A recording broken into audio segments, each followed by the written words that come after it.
Right, good morning everyone. Hello. Right, welcome to this talk. Welcome to this talk, which is called Preparing for the Physics Aptitude Test or Physics Admissions Test. It is the PAT. It has gone by a couple of slightly different names.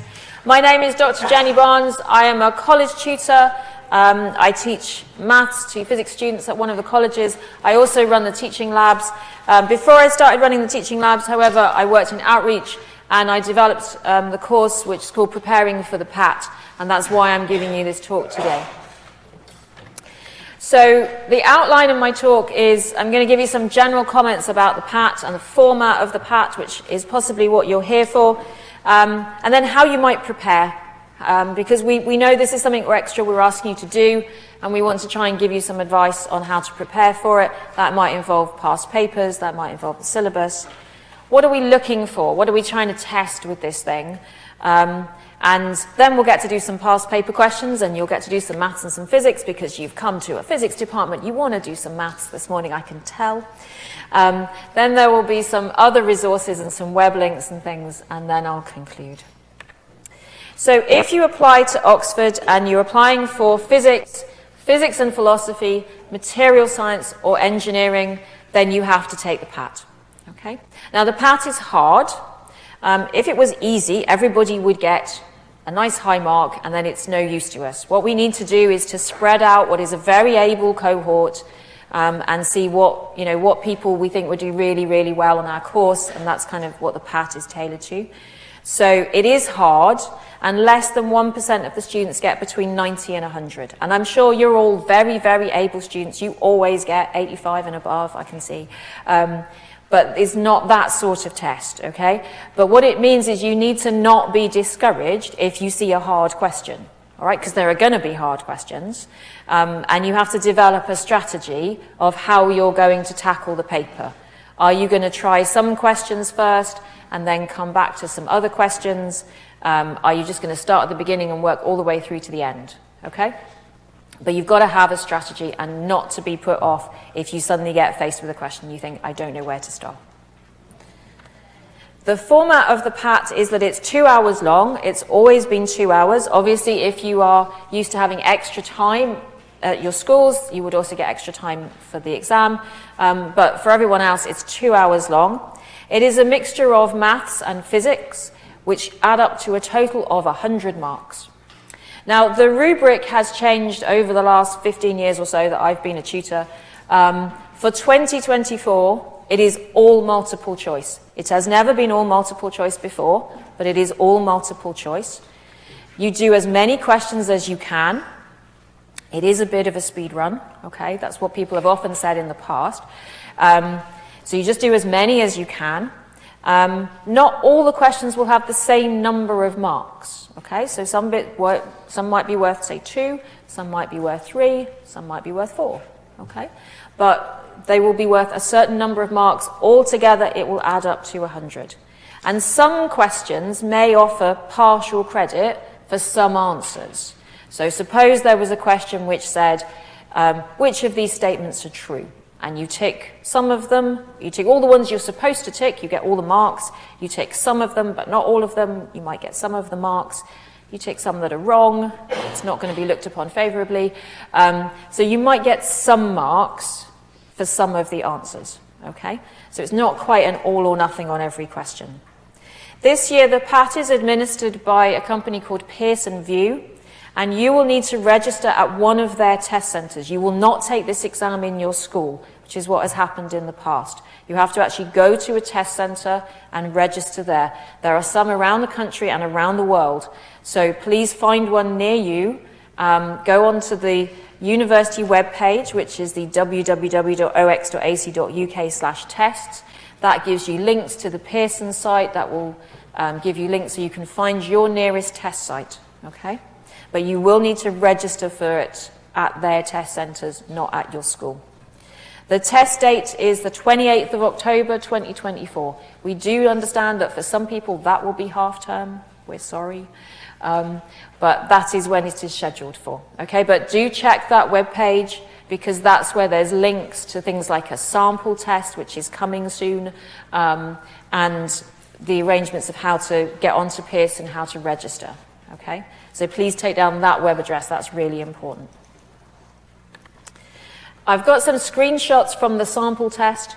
There is a front page which sort of says, welcome to the PAT. It's 2 hours long. There's 100 marks in the sample test. There are 40 questions. That doesn't mean there's going to be 40 questions on the real one. There will be 100 marks worth of questions. That's the important thing. Attempt as many questions as you can. You don't get tables. You don't get a formula sheet. The calculator is built into the website, so you don't bring a calculator with you. And each question will say how many marks that question is worth, okay? This is an example question. So the sample test is made up of questions from previous PATs, which we just kind of pulled together. So you've got the question at the top with a picture, and you've got a selection of buttons, and you pick one of them. Or if it was a, you know, which ones are true, there'll be square buttons rather, and you can pick several of them, okay? The web page certainly has options for putting it on a different background. So, you know, some people prefer it on a yellow or a, I think there's a salmon pink last time I looked. So you can put it on a different background. Okay, so that's what the color scheme, which is in the top, I don't know if it comes up on here, top right up here. You can change the color scheme. You also have things which say flag for review. So you can click on a question, and then at the end of the test, there's a screen which says which ones have you flagged, and you know that you need to go back to it, okay? There is also a button which says calculator, and if you click on the calculator button, you get this calculator, okay? This is a different question, but it's the picture of a calculator. It's a very basic calculator. It is probably more basic than the calculator that you use for A-levels. It has, you know, multiply, divide, brackets, powers, square roots, that sort of thing, sines and cosines. It does not have definite integrals, solving simultaneous equations, matrices, you know, inequalities. It doesn't have any of that function. It is a basic calculator, because that's all we really want, you know, to give you. You should be able to do the solving for inequalities and doing some integrals, okay?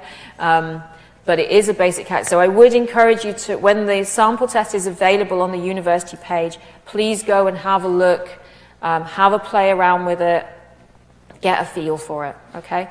Because that's what you'd be faced with at the actual test center, okay? So how might you prepare for the PAT? Well, when I was in outreach, I did a survey of some students who were here, okay? They had made it onto the physics or engineering or material science. They had got through the PAT, and they had succeeded in getting into Oxford. So I said, okay, so tell me how you did it. Because they're going to be the experts, okay? And their top tips were do some past papers. They said that was the most useful thing. Check the syllabus. Make sure you've covered it. I'll talk about the syllabus again in a minute, but do make sure you've covered everything. Do some other problem-solving type questions, things like Physics Olympiad, Isaac Physics. These are all helpful. They're sort of different to A-level questions, okay? And do some questions under timed conditions, probably not at the start. Okay? Get used to it first, all right? But then try some of them under time conditions. As I say, people often say that the timing and the style of questions, which is different to A-level, can be the hardest parts of the test, okay? So you have to kind of get used to that. Now, there are many resources online which will assist you. So don't worry if you're the only person at your school taking the PAT. One thing that was interesting for me when I did this survey was I discovered a lot of people, there was no, you know, class every week in their school. They maybe asked their teacher 1 or 2 questions. Maybe they had 1 session with their teacher. Maybe they only had help from a maths teacher, even though they were asking physics questions, you know. A lot of people have done it themselves and have succeeded, okay? So you can do this, and we try to put a lot of things out there to support you on that process. Some of the most successful students we have are the ones who are prepared to do the work themselves and pick it up and run with it. That's one of the things we're looking for in our interviews, because we have very short terms. We give a lot of information to all of our students, and you have to have that skill of like, I'm prepared to do it myself, okay? So even if you're the only person at your school taking the PAT, you can do it, I promise you.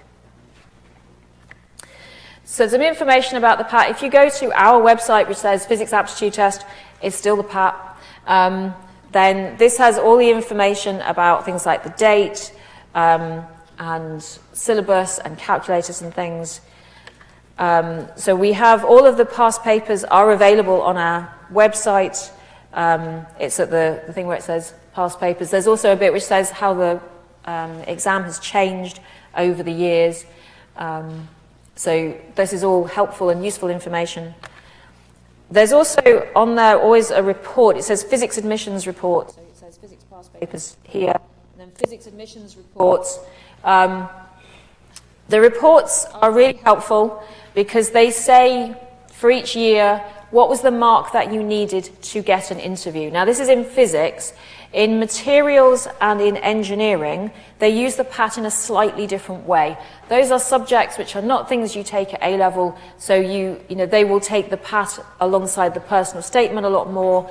We will use many other things on your UCAS form, but the PAT is one of our key criteria, okay? And is one way that you can get kind of automatically shortlisted.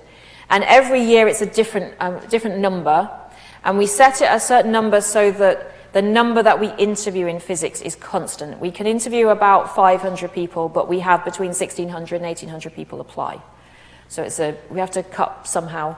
And so we choose the mark. So it means that if the questions were easier one year versus another year, there'll be a slightly different pass mark. Okay, there is no pass mark, it's just the mark that we say this is, if you're above that, that's where you would automatically get an interview. Below it, you might still get an interview, okay, but it won't be an automatic thing. So for last year's paper, the mean was 55.6 with a standard deviation of 18.6. We're a physics department, we've got to put an error on this. And everyone who scored 75 or above for their R score was offered an interview for physics or physics and philosophy. Now the R score includes a component which is due to contextual GCSE marks. If you look in the report, of which this is a copy of, there's an equation which tells you how the R score is calculated, okay? But it's to do with if you did really, really well in your GCSEs in comparison to lots of other people at your school or your type of school, then you get a little extra sort of bonus. Okay, so it tries to account for people doing really, really well in schools which potentially don't do, you know, they don't get everybody with 9s and things like that, okay? Now, 190 people who achieved below an R score of 75 were also invited for interview. That is where we look at a lot more things on the UCAS form, personal statements, things that your school has written,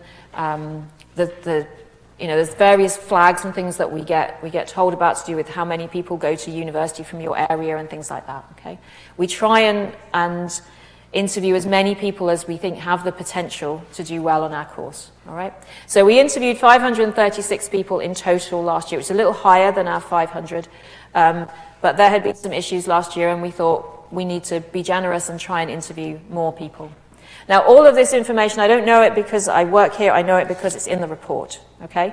So, and it also has the lovely graph which Alan was showing earlier, which says about what score people got and whether you got an interview and whether you got a place, okay? So all of this is in these reports, so please do read them, they are really quite helpful.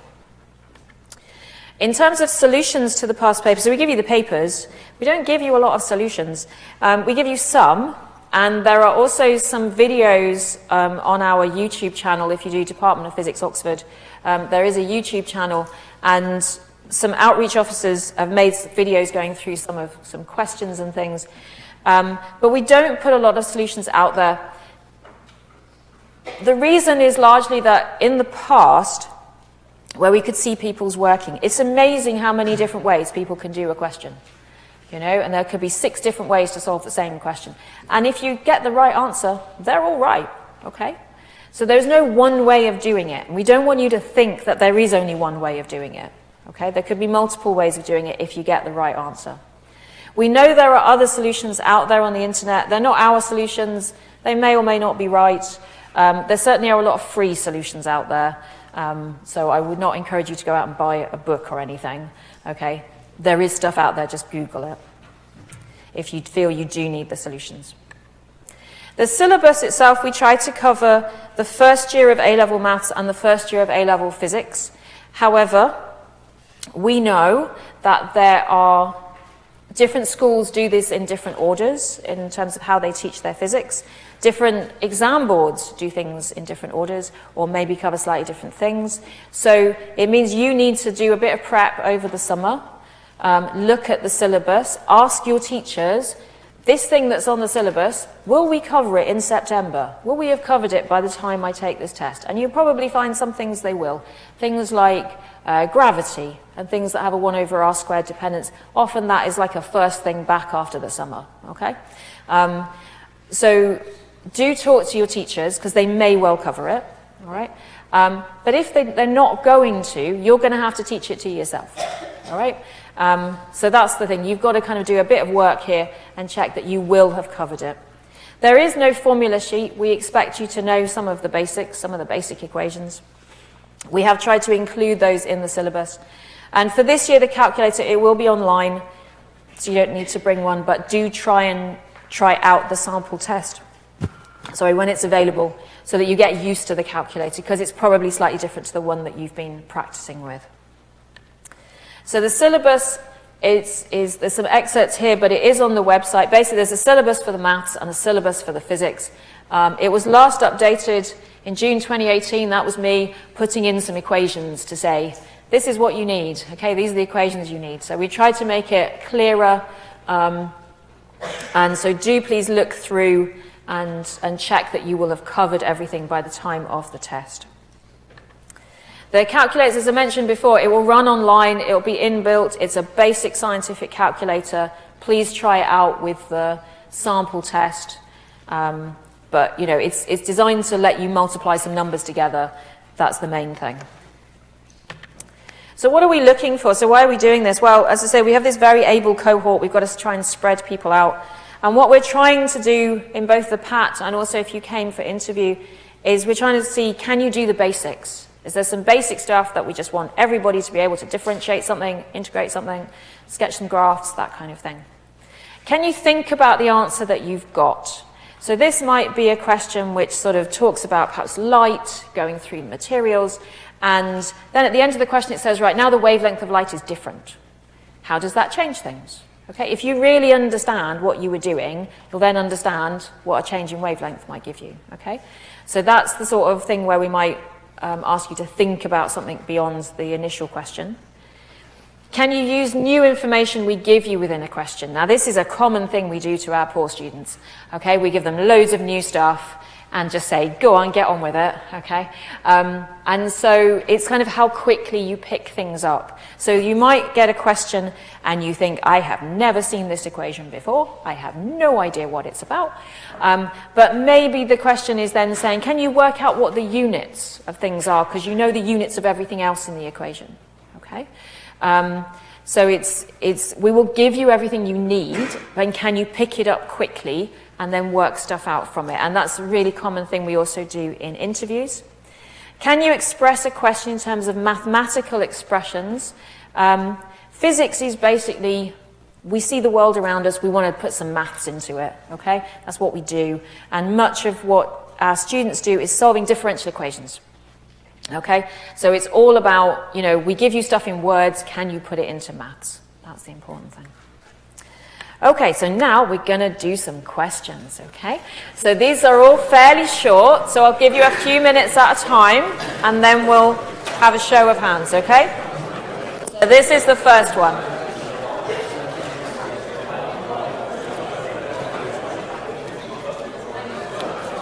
Okay, for those who possibly can't read it on the screen, it says, what is the value of x for which y has a minimum in the function y equals x minus 3 brackets x plus 1 in brackets?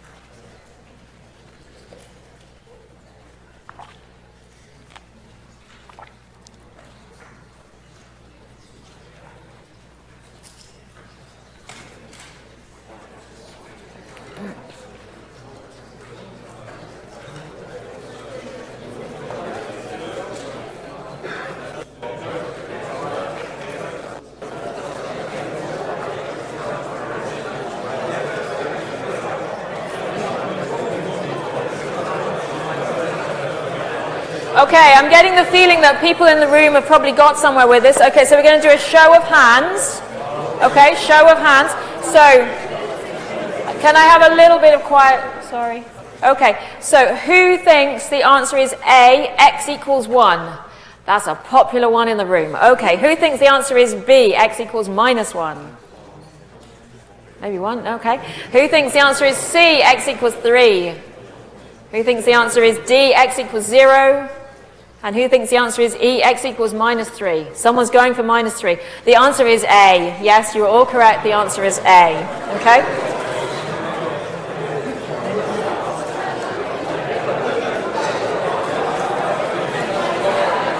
Okay. Right, so for that one, I would probably have multiplied the brackets out and then differentiated it, set it equal to 0, x equals 1. Okay, so try this one then. This is rearranging an equation, okay? So this says if a to the power of 3 minus x times b to the 5x equals a to the power of x plus 5 times b to the power of 3x, both a and b are real and positive, and a is not equal to b, what is x?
Okay, so I'm hoping that you've all sort of got somewhere with this one.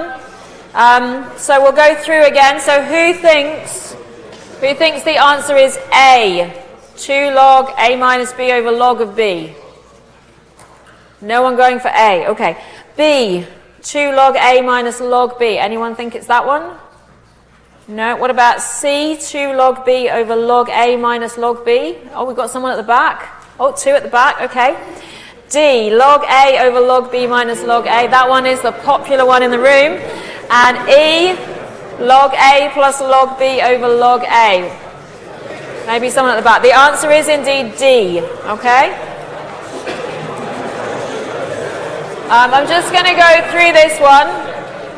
So basically, I gathered terms together. There are at least 3 different ways of doing this question. I gathered terms together, so I ended up with a to the power of 2x plus 2 equals b to the power of 2x. I then took logs of both sides, so you get 2x plus 2 times log of a equals 2x log of b, and then I rearrange to find x, okay? Because we're having to take logs, this is why a and b are both real and positive, otherwise this would not work. And you don't want a to equal b, because otherwise log b minus log a would disappear, and we don't want that, okay? Right, so the last maths question is this one. This is a graph, okay? So there's a graph, and you have to say which of the following functions represents that graph.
Okay, so let's see where we've got with this one. Thank you. Okay, so who thinks that the answer is A, 1 over x minus 1 plus 2 over x plus 3? There are a few people, yeah, who think it's A. What about B, minus 1 over x squared minus 2x plus 3? One at the back. C, 1 over x squared plus 2x minus 3. That seems a popular one in the room. D, 1 over x squared minus 1 plus 2 over x plus 1. We've got a couple. And E, 3 over x squared minus 9. No one's gone for that one. The answer is indeed C. Okay. So let me explain how I worked this one out. Okay, but you may have worked it out in a different way, but I'll explain it how I worked it out. So I started off with what's the value at x equals 0. They've given me a point. Why didn't I try that? Oh, they all have the right value at x equals 0. That doesn't help. Then I looked at the vertical asymptotes, and you need a vertical asymptote at x equals 1 and x equals minus 3. By doing this one, you can rule out b, because that would not be in the right place. You can also rule out d, because that would have another vertical asymptote at x equals minus 1, and e would not have the one at x equals 1. Okay, so you can rule out 3 of them with the vertical asymptotes. I also looked at what happens as x becomes very big, or very big positive or very big negative. Do they tend to the right way? Yes, they do, the ones that were left. So then I looked at the value of x equals minus 1 and said, have I got the right value there? Because I could read it off the graph. And then it said that C was the only one which was the right answer. But you may have done it a different way, and if you did, that's absolutely fine. Okay? So now we're going to do some physics questions. So try this one.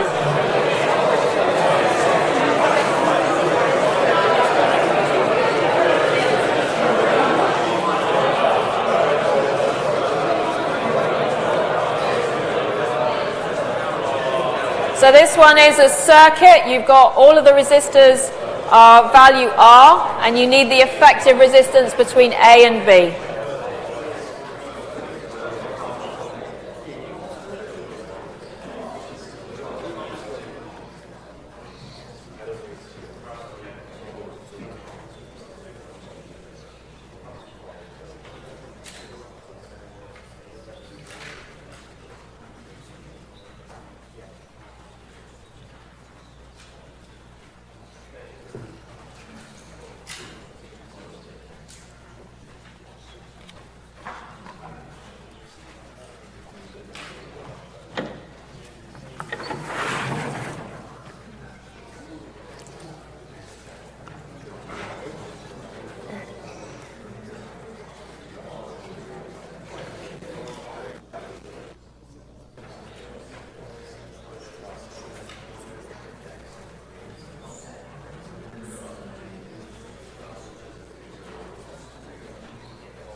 Okay, so the equations you probably need for this one is going to be series and parallel resistances.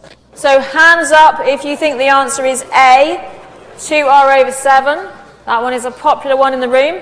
B, R over 2. Couple of people, okay. C, 3R over 2. No one's gone for that one. And D, 7R over 2. Few have gone for that one. It is indeed A. A is 2R over 7. Okay, so this one, you've got things in parallel. So remember the equations for parallel. So you've got 1 over R equivalent equals 1 over like R1 plus 1 over R2. Whereas if it's in series, then R equivalent equals R1 plus R2. Okay, those are the equations you would have needed. All right? So what about this one? This is a transformer.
Okay, so our ideal transformer that has 100 turns on the primary coil connected to an alternating supply of 100 volts, 2.4 amps. How many turns are required on the secondary coil to supply 4.8 amps? So, hands up if you think the answer is A, 25 turns.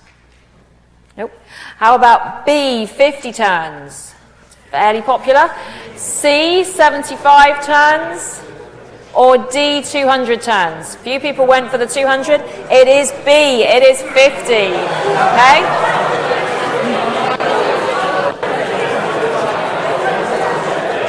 Right, so let me explain this one.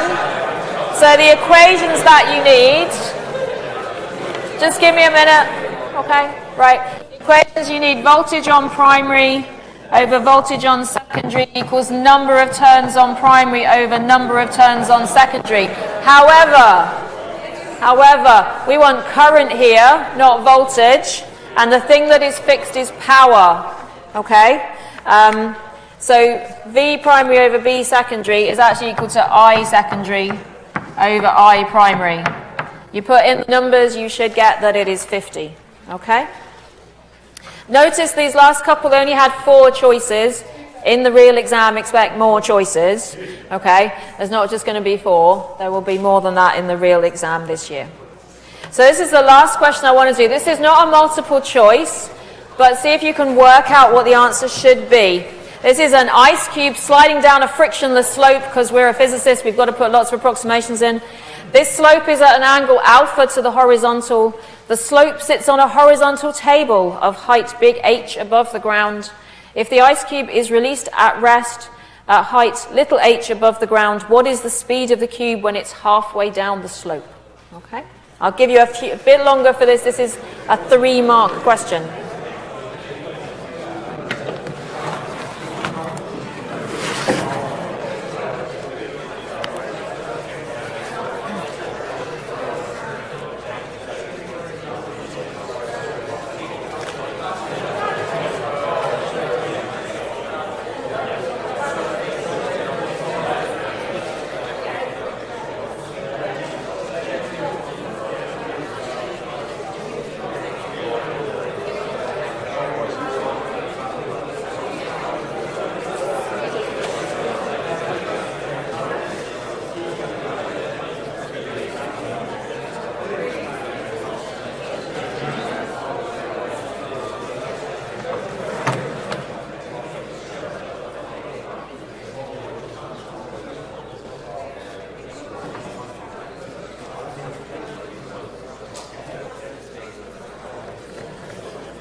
Okay, how have we been getting on?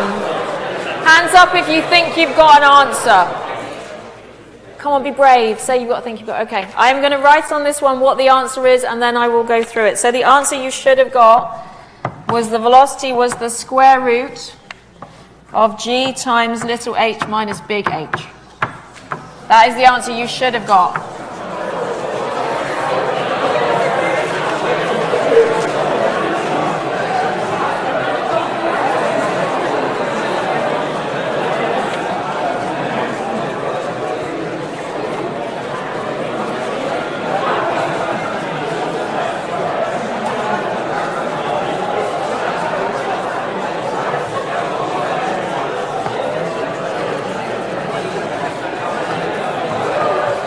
Right, okay, what was the piece of information, nearly there, what was the piece of information in the question that you didn't need?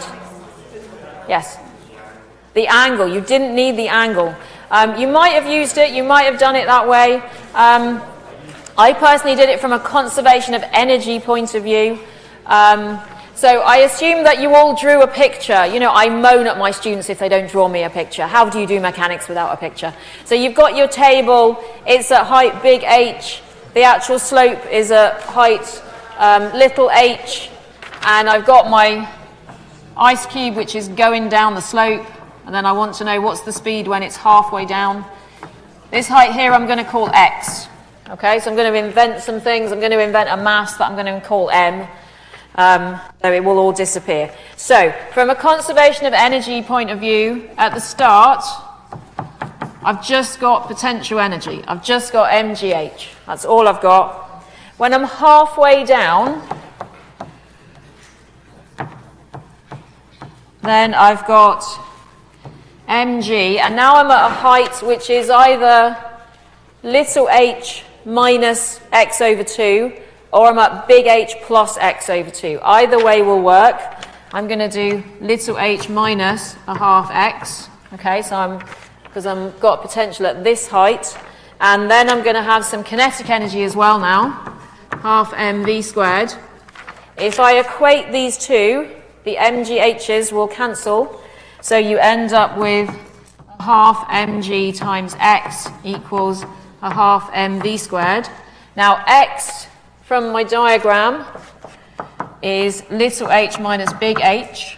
Okay, so I substitute that in for here. I've got a half mg little h times big H equals a half mv squared. The halves cancel. Yay! That's great. Their masses cancel. Terrific. Okay, take the square root. You have your answer. Okay, how many people got that one right? Loads. There you go. You can do this stuff. Okay? Okay, right. Okay, I just have a few more slides. And then you will be free to go and do other things for the rest of the day. So some other resources for the PAT. Nearly there. Physics Olympiad. Okay, if you go to the Physics Olympiad webpage, they have lots of questions from the Physics Olympiad with solutions, which is quite nice. There is also a thing called I Want to Study Engineering. You don't have to want to study engineering to go there. It's a very nice website. It's got lots of questions on it. We also run an online course, which is a thing that I helped set up, which is to largely develop problem-solving skills. So it's kind of useful for the PAT, but it's useful in general for problem-solving. So please go to that website. It's an online thing, and you can sign up for that. Isaac Physics, hands up if you ever used Isaac Physics. Loads of you, there you go.